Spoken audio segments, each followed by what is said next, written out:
Le studio reçoit Renaud Beretti, bonjour. C'est la rentrée pour Aix-les-Bains, pour Grand Lac et aussi en tant que vice-président du conseil départemental chargé au patrimoine et à la culture. Alors Renaud Beretti, on va parler de votre ville, Aix-les-Bains. Beaucoup de choses à dire sur les travaux, sur la sécurité aussi, ainsi que sur le programme culturel et des animations. Les travaux, c'était important de s'occuper de l'école de Marlioz. Et là, les choses ont été actées et ont bien avancé. Oui, alors, l'école de Marlioz et d'autres chantiers, hein, comme vous l'avez constaté, comme dans la plupart des villes en France, hein, les chantiers, les travaux se sont arrêtés avec le confinement, avec la crise sanitaire. Et évidemment, relancer nos propres dossiers, nos propres chantiers municipaux ou intercommunaux d'ailleurs, était une façon d'aider à la relance, à la reprise, d'accompagner les entreprises et bien sûr soutenir l'emploi. Alors ça a été le cas, il y en a plusieurs, mais au lieu d'attendre, on a anticipé et relancé un chantier emblématique, celui de la rénovation énergétique de l'école de Marlioz, qui se veut exemplaire. Donc c'est un bâtiment ancien qui a été entièrement rénové, avec une toiture végétalisée pour moitié et sur l'autre des panneaux solaires. Donc c'est un exemple d'une école où les travaux se sont faits vraiment par séquence, hein, pour ne pas perturber l'école, et notamment lors de la reprise des cours. Puis il y en a d'autres, comme l'église Notre-Dame, donc un des joyaux de notre patrimoine, dont la rénovation avait commencé sur toute la partie extérieure, notamment la toiture, mais aussi les murs. Là, il s'agit de la rénovation intérieure, hein, dont on espère qu'elle sera terminée pour la Toussaint, et qui est vraiment renouvelle, embellit, change complètement l'esthétique et le regard que l'on porte sur cette église. Alors entre le confinement, la mobilité, il y a beaucoup de choses à faire dans une ville comme la vôtre, et le vélo a l'air d'être une solution qui se développe à vitesse grand V, et vous n'êtes pas en reste. Oui, Aix-les-Bains, son cadre, et le bassin aixois, hein, son cadre naturel s'y prête. Il y a une appétence aussi des habitants de plus en plus pour la pratique du vélo, que ce soit le vélo classique ou le vélo assistance électrique. On a, avec Grand Lac, lancé justement cet été une nouvelle vélostation, qui a avec pratiquement un millier de locations. La ville d'Aix a acheté 50 vélos, Grand Lac 50 autres. On en attend encore une nouvelle livraison. Oui, ça marche très très bien. Il y avait des tarifs d'appel pour inciter les gens. Par ailleurs, nous avons à Aix-les-Bains, comme dans plusieurs communes de l'agglomération, une incitation à l'achat, à l'acquisition de vélos à assistance électrique. C'est 250 € par exemple pour la ville d'Aix, complété par 200 de Grand Lac. Donc ça fait une aide significative pour l'achat de ces vélos, dont les acquisitions ont augmenté de manière exponentielle pendant l'année, et à plus forte raison pendant le déconfinement. Donc c'est une satisfaction. Puis vous avez vu que dans beaucoup de villes de France, il y a eu une demande très forte, ça on l'oublie assez vite, hein, de réalisation de nouveaux itinéraires vélo. Donc, parfois surpris par toutes ces bandes jaunes que vous avez mis. Il y a eu des critiques là-dessus. Alors il y a des critiques, il ne s'agit pas de les cacher. D'abord, ce sont des essais. Il faut que les usagers comprennent tous, automobilistes comme cyclistes. C'est-à-dire qu'une fois que ça sera réellement acté, ça sera en blanc. En blanc, oui. Vous allez ce qui est en orange, si je puis dire. Bien sûr, ce qui est en orange, les bandes jaunes ou les quilles en plastique jaune. Le jaune, c'est la marque du temporaire. Donc, c'est pas fait pour durer. C'est pour ça qu'à juste titre, ça peut être considéré comme pas beau, comme inesthétique. Mais l'idée, si c'est conservé, ce sera une peinture blanche, donc ça s'harmonise mieux avec le paysage urbain. Donc on en a fait Aix-les-Bains au bord du lac, boulevard Barrier. Ce sont d'ailleurs des dispositifs d'essais nationaux qui s'appellent Chaussy-Doux, hein, où chacun a sa place, hein, les vélos comme les voitures et les piétons. Rue du Casino avec un essai en zone 20, c'est-à-dire où il y a une zone de partage en quelque sorte de l'espace entre les piétons, les automobilistes et les cyclistes. Bien sûr, ça amène des critiques parce que c'est nouveau et que les gens ou certains se demandent comment ça va pouvoir marcher. Et puis, avenue du Général de Gaulle notamment et avenue Revolstock, donc c'est là aussi des couloirs. Tout ceci ayant été imaginé avec l'agence d'écomobilité, avec les cyclotouristes, avec les associations qui connaissent le terrain et les pratiques cyclables. Donc ça ne se fait pas par hasard, avec nos services évidemment, avec un cabinet conseil. Encore une fois, ce sont des essais, et comme tout essai, soit on valide, soit on modifie, soit on annule. Donc il n'y a pas à avoir peur de ces aménagements sur le plan esthétique ou sur le plan de la sécurité routière. J'aimerais qu'on revienne sur la sécurité à Aix-les-Bains, Oui. parce qu'il y a deux facteurs dont on parle beaucoup. Les chauffards dans certaines rues, dans certains quartiers. Les rodéos. Hein. Et on voit sur les réseaux sociaux beaucoup de commentaires de la part des habitants. On a l'impression que rien ne se passe. Et puis l'autre aspect, c'est cette population qui est venue grâce, je dirais, à la partie touristique. On a eu un nombre de touristes autour d'Aix-les-Bains, autour de Grand Lac, qui est assez positif pour les affaires de chacun, mais qui fait qu'au niveau déchets, comme au niveau comportement, il y a eu quand même des débordements. Ben, oui, vous avez raison. Et les personnes qui critiquent cette situation ont également raison, pour une partie, mais Aix-les-Bains n'échappe pas au phénomène qu'on a rencontré, qu'on rencontre toujours dans tout le pays. Alors, il y a plusieurs choses. On a beaucoup craint que la municipalité, les acteurs locaux, l'été, puisque nous avons eu l'annulation de Musilac, l'annulation d'une compétition de sport, le Dragon Boat, qui devait amener plus de 7000 participants.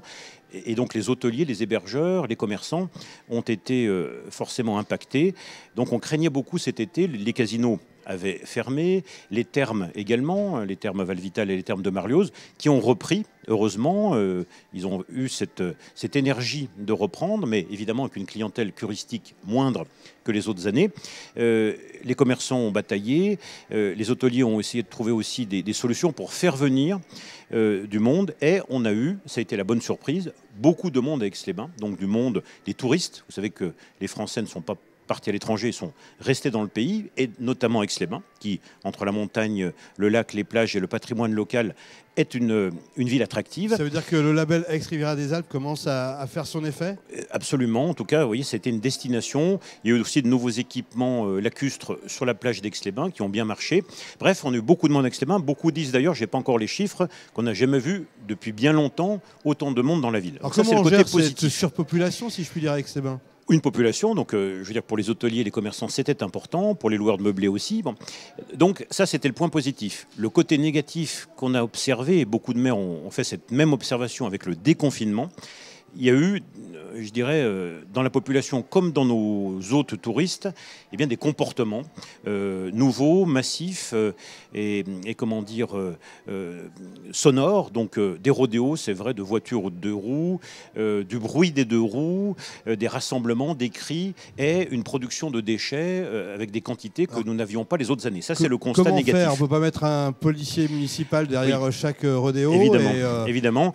Donc, bon, il y a eu une phase un peu aiguë comme ça pendant le déconfinement et au début de l'été, et au fur et à mesure que les semaines passaient, il y a eu une régulation, heureusement d'ailleurs, de cette situation. Alors c'est passé par des contrôles répétés de la police municipale sur les deux roues, bruyants, donc il y a eu une centaine de contrôles avec verbalisation, avec immobilisation du véhicule, avec demande de retour en modifiant la pièce incriminée. Donc les gens pensent souvent, parce qu'ils entendent toujours des bruits, que rien n'est fait. Bon, beaucoup de choses ont été faites par nos agents, et je les en remercie, mais jamais suffisamment, évidemment, parce qu'il y a toujours trop de bruit. Mais un effort a été fait. Autre exemple peu connu, au moment du déconfinement, on a recensé plus de 80 véhicules abandonnés dans la ville, abandonnés sur des places de stationnement, pas abandonnés dans une cour privée.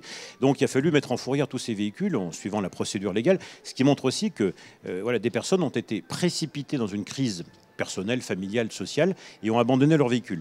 Donc vous voyez, c'est des phénomènes nouveaux auxquels nous avons dû faire face, comme ces rodéos, avec soit des véhicules privés, donc ça c'est contrôle de police nationale, municipale en journée, difficile à appréhender, hein. Parfois c'est des voitures louées en Suisse, et puis également un gros travail, encore ces 2 dernières semaines, de recherche et de mise en fourrière de scooters, de quad ou de et vous motocross sentez une volés. amélioration ? Vous sentez une amélioration ? C'est un travail qui est long, hein, parce qu'il faut une investigation, il faut des effectifs, il faut trouver. Hein. D'ailleurs, chaque fois que l'on trouve que la police nationale et municipale saisissent des véhicules volés qui servent au rodéo, on a souvent des petites représailles dans la foulée. Là, on a eu 3 caméras vidéo brûlées que je remplace systématiquement. Hein. Évidemment, quand même, la fermeté doit être là. Mais surtout, ça m'amène aussi à accélérer le recrutement de policiers municipaux pour qu'on ait un effectif suffisant. On continue le déploiement de la vidéo, évidemment.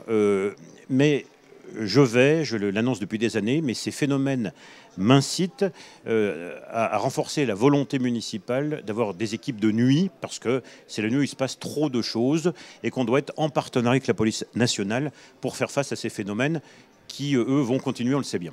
Dans le quotidien des déchets, on en parlait tout à l'heure, j'imagine que les choses se sont un peu rétablies parce que là on arrive sur une... alors c'est vrai qu'il y a un afflux de déchets importants en ville comme sur les ports et les plages. Bon, on a fait une opération anti-mégots, ça c'est une chose qui a plutôt bien marché en ville comme sur les plages. Le reste, ce sont les déchets accumulés les nuits du vendredi, du samedi. Et là, donc, on a à la fois renforcer les équipes, alors aussi bien côté Grand Lac que côté ville. Et puis, on est en train de multiplier les poubelles d'apport volontaire parce que face à cet afflux que certains n'ont pas pu mesurer, mais phénomène nouveau, donc mesure nouvelle évidemment en faveur des déchets. C'est une compétence à la fois Grand Lac comme municipale. Malgré ces points délicats qu'on vient d'évoquer, Aix-les-Bains reste une ville bon à vivre. Et pour aider la population à bien la vivre, vous actez beaucoup sur la culture, sur les événements. Là, vous avez réalisé un programme, on peut dire, soutenu, que ce soit durant l'été ou même maintenant à la rentrée, puisque dernièrement, il y a eu une présentation au casino. Alors bien sûr, Aix-les-Bains reste une ville très agréable à vivre. Je déplore ces phénomènes d'insécurité ou de déchets, mais voilà, ils sont circonscrits quand même à certains secteurs. Oui, ils ne sont pas uniques à Aix-les-Bains, on l'a déjà dit. Oui, bon, voilà.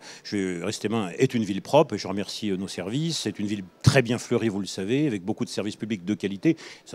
Ces phénomènes que je déplore, que les Aixois déplorent, ne doivent pas faire oublier la qualité de vie, évidemment, à Aix-les-Bains, sinon il n'y aura pas autant de monde qui souhaiterait s'y installer et y vivre. Alors, on revient sur la culture. Alors, sur la culture, pourquoi la culture ? Parce qu'on se rend bien compte qu'avec le confinement, avec cette atmosphère anxiogène, on le sent, le port du masque, les mesures sanitaires, des activités qui ont du mal à reprendre. Il y a des mariages qui s'annulent, par exemple. Bon, il y a des contraintes. Bon, la culture, c'est important pour que les gens se retrouvent, se rassemblent, passent des moments ensemble, partagent des émotions. C'est pour ça que tout l'été, on a tenu, par rapport à d'autres villes qui n'ont pas pu le faire ou pas souhaité le faire, des événements. Le Théâtre de Verdure, par exemple, je l'ai fait animer avec Aix-les-Bains de Soleil, des transats où les gens pouvaient, même avec masque, se lire un livre, faire la sieste, discuter. Donc c'était un peu prendre le temps de vivre à Aix-les-Bains. C'est une tradition dans nos lieux patrimoniaux, années 30, comme le Théâtre de Verdure. On a accueilli plusieurs concerts, des bonus de l'été, pareil avec les mesures sanitaires, mais pour qu'il y ait des groupes musicaux. Qui ont eu un beau succès d'ailleurs. Qui ont eu un beau succès et ça fait plaisir. Et ça m'a fait sentir le besoin des gens de sortir, de se retrouver à travers la culture, le divertissement. On a accueilli 2 étapes du Tour Savoie-Mont-Blanc cycliste également. Il fallait un petit peu oser parce qu'à cette époque-là, c'était quand même tangent. Vous l'avez beaucoup soutenu d'ailleurs parce qu'il y avait des interrogations justement. C'est ça, il y a des villes qui, je critique pas, n'ont pas pu accueillir et donc on nous a proposé d'accueillir une étape supplémentaire. Donc j'ai pensé qu'il fallait le faire. Le sport, la culture, le divertissement, c'était important.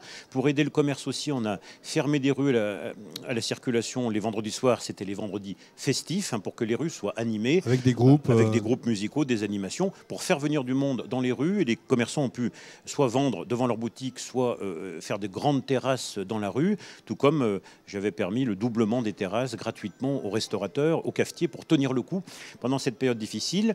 Et puis relancer la saison culturelle. Vous savez que toutes les villes ne le font pas parce qu'il y a une crainte que je comprends et qui est légitime. Aix-les-Bains, on a cette tradition de ville de cure, de ville de loisirs, d'animation, de culture, de patrimoine. Donc on a relancé la saison culturelle qui d'ailleurs s'est ouverte, ça nous a fait plaisir avec toute l'équipe, par l'humour, par un humoriste aixois, d'ailleurs Sébastien Molina, qui a fait un spectacle sympa avec un magicien et vraiment la salle était là pleine et franchement j'ai bien senti qu'il y avait un plaisir de se retrouver et le spectacle s'appelait Ça fait du bien et c'est vrai que ça fait du bien. Alors un petit clin d'œil sympathique, le chat, oui. Une symbolique, une sculpture monumentale devant la mairie. Oui. Ça, c'était une idée qui vous tenait à cœur et oui. qui a bien fédéré d'ailleurs. Oui, qui a bien fédéré, j'en suis très content. Bon, j'en parlerai après. Donc, c'était une sculpture dont la livraison était retardée par la crise sanitaire. Elle aurait dû intervenir au printemps dernier. Il se trouve qu'elle a été inaugurée il y a quelques jours, donc voilà, en cette fin d'été, début d'automne. C'est un symbole, un chat, donc c'est un animal plutôt doux, plutôt bienveillant, qui va veiller sur la ville. Il n'y avait pas à Aix-les-Bains de lieu vraiment où on se retrouve. Comme à Chambéry, vous avez les éléphants, les 400 culs. On se dit, on se donne rendez-vous aux éléphants. Bon, à Aix-les-Bains, donc on va se donner rendez-vous au chat. Au chat, bon, c'est une idée. Miaou. Et je suis miaou, oui. Un miaou. Et en plus, on l'a placé évidemment dans la perspective de la dent du chat, pour qu'on puisse se prendre en photo avec le chat et la dent du chat derrière. Il y a des contes, des légendes, il y a l'orchestre d'harmonie d'Aix-les-Bains d'Aix-les-Bains a joué un morceau sur la légende de ce chat, qui était un chat plutôt méchant d'ailleurs, hein. Là, c'est un chat gentil qui est descendu de la colline pour s'occuper, veiller sur la ville. Et c'est l'œuvre d'un sculpteur animalier de renommée nationale, voire même internationale, puisqu'il a des œuvres en Belgique, par exemple, ou à Saint-Malo, en France. Bon, à Nantes, qui faisait plutôt des gorilles ou des ours, hein, des gros nounours. Hein.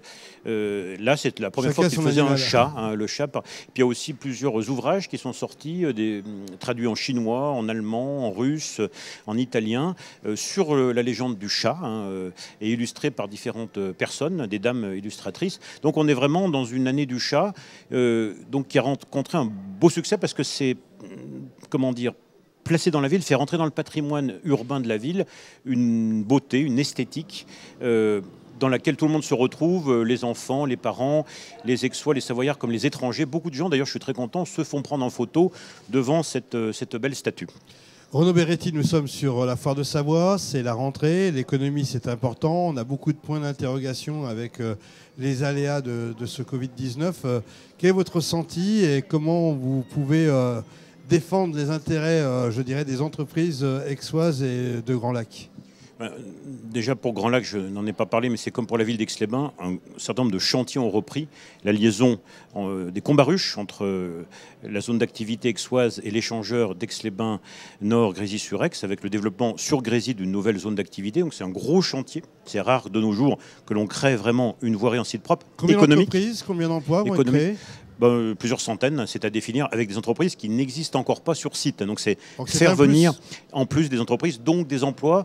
Et franchement, c'est un beau projet économique à 100% qui est attendu depuis 25 ans. Donc vous voyez, on aboutit sur ce projet-là. Les Gorges du Cierrose à Grésy-sur-Aix, itinéraire touristique nouveau qui va rouvrir un peu comme les Gorges du Fier, hein, avec des cheminements au-dessus de l'eau. Ça va être aussi un beau spot, comme on dirait de nos jours, hein, porté par Grand Lac.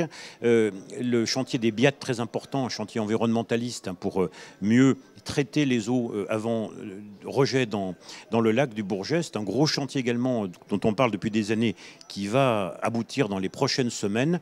On a un nouveau gymnase à Marlioz, à Aix-les-Bains, qu'on appelle le G4 dans notre jargon, qui va ouvrir de nouveaux espaces pour les clubs sportifs du bassin. Vous voyez que ce sont beaucoup de chantiers qui sont en train de s'achever et qui sont très importants pour le développement économique de la ville. À côté de ça, Grand Lac, comme la mairie d'Aix-les-Bains, ont souscrit aux aides régionales. Je sais que le président Wauquiez était de passage à la foire de Savoie. C'est pareil à hauteur de 2 € par habitant. Donc, vous voyez, pour Aix-les-Bains, ça fait 60 000 € et tout à l'avenant pour Grand Lac. C'est une façon aussi, c'est une sorte de fonds de concours, hein, pour aider à la fois les TPE, les très petites entreprises à moins de 10 salariés, et puis les entreprises également œuvrant dans le secteur du tourisme, évidemment très important dans notre secteur. Donc ça a été une façon de les accompagner par les chantiers, reprise des chantiers, et par soit des exonérations, soit par un accompagnement, hein, pour les entreprises en difficulté. Merci Renaud Beretti pour ce merci à vous. panorama Et puis presque complet. Merci aussi. Oui, on peut pas tout dire en si peu de temps, mais c'est important aussi que la foire, je sais que ça a été tangent, puisse se tenir, parce que là aussi, il y a beaucoup d'entreprises de notre département qui ont besoin de cet événement annuel pour se faire connaître et vendre leurs produits. Merci, à bientôt sur Savoie News.